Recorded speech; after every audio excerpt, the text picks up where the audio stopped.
Yeah, we're just back out here again to finish off working on this old girl. Noticed a couple of other things while I was at it.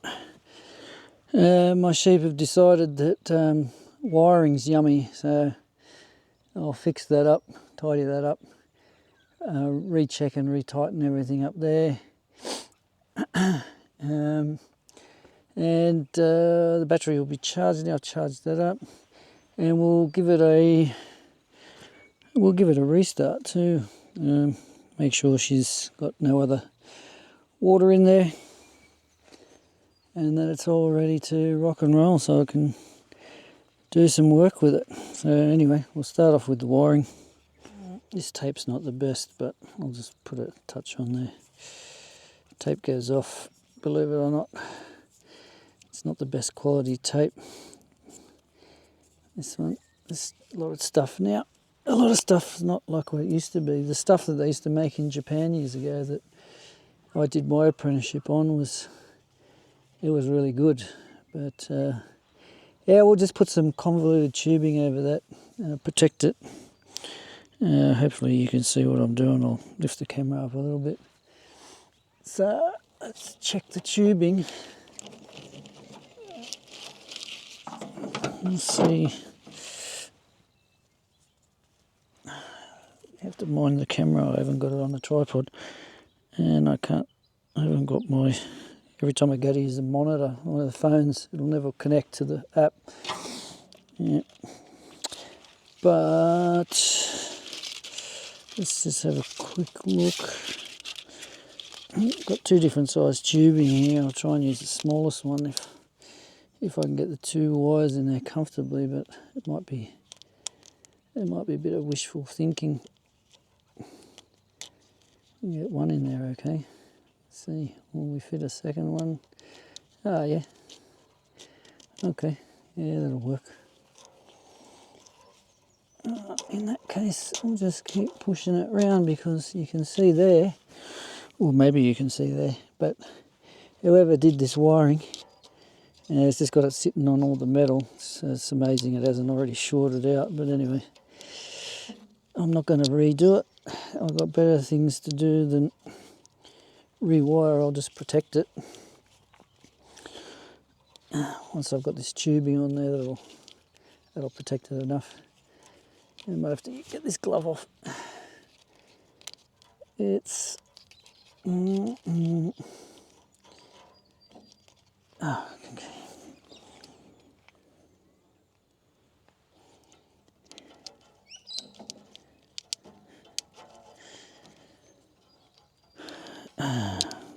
See if we can get it over this. Now where I've put that tape's going to be a headache, I know.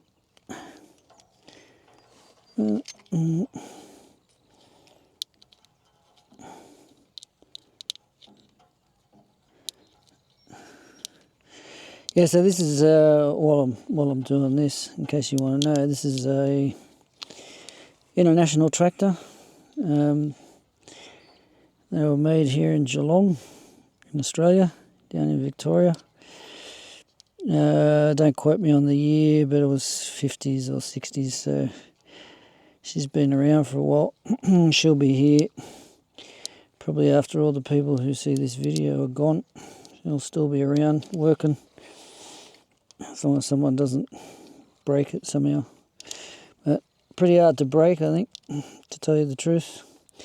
I'm not going to need much more of this tubing, so I'll just cut this off. Cut it off there. And just try and get the rest of it inside. I knew that putting that tape on was going to be a pain, because the tape grips onto the tube. Anyway, we'll just help it a bit. Help it get inside.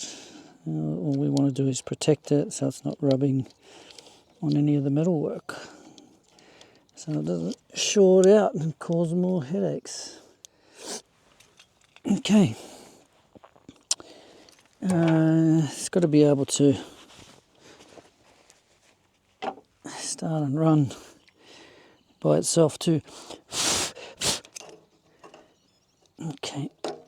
So to do that, I'm going to take off some of these things. Let me just move some of this stuff on the other side. We'll get these leads off.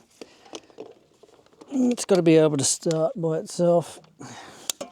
Soon find out. I'll just tighten that one terminal back up.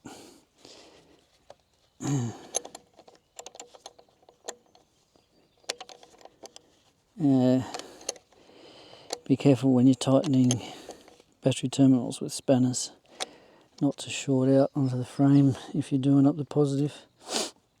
Okay, so before I close the lid, I'll just see how she goes starting up again. Okay, so we put the pilot on for the alternator. We're ready to try and start her up. We'll see how she goes.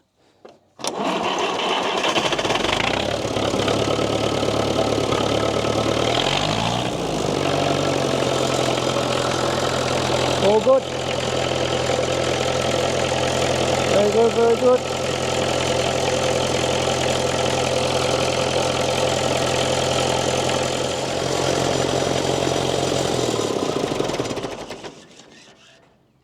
Okay, so she starts and runs pretty easy now. So we've cleared that water. Just finish off quickly. So we've tightened the battery back up. We've double checked all the injectors and everything. Everything's back in. There's can't see any issues there at all. We'll close it up. Double check these terminals, they're fine. And then just give it one more little run. Double check the operation of the hydraulics, because they haven't been moving for more than a year as well. And we'll just pack everything up. That's job done. Okay, so air filter, exhaust, which is starting to warm up. Oh.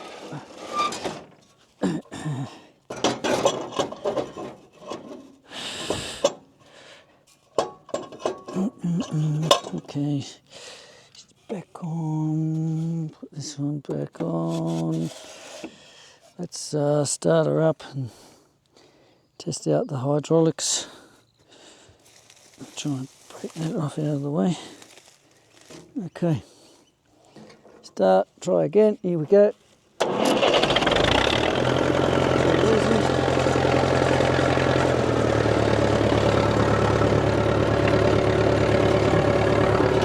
Make sure hydraulics working. Okay, good. It's come off one side, but that's all right. The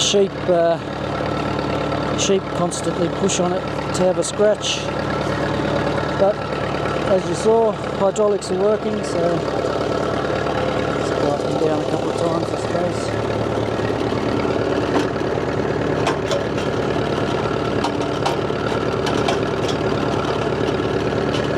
Yep, no issues, mate. No issues. Shut it down. The old girl's working. Last thing to do, go check all the tyres, pump them up, and good on ya. Very happy with that. Got a lot of work for her to do. She's been very handy over the years, this one. You can see I've got another tractor up there, but this one, even though they're rated the same, the other one's good for some things, but this one's much stronger. The main difference between the two is the other one's four-wheel drive and it's got much better brakes. But this one's got way more guts. And we better turn that pilot light off. That'll flatten the battery. And that's it. Pack up, put everything away, and happy days. And thanks for watching. I don't think there's anything else to say, so if there is, I'll turn this back on again, but I think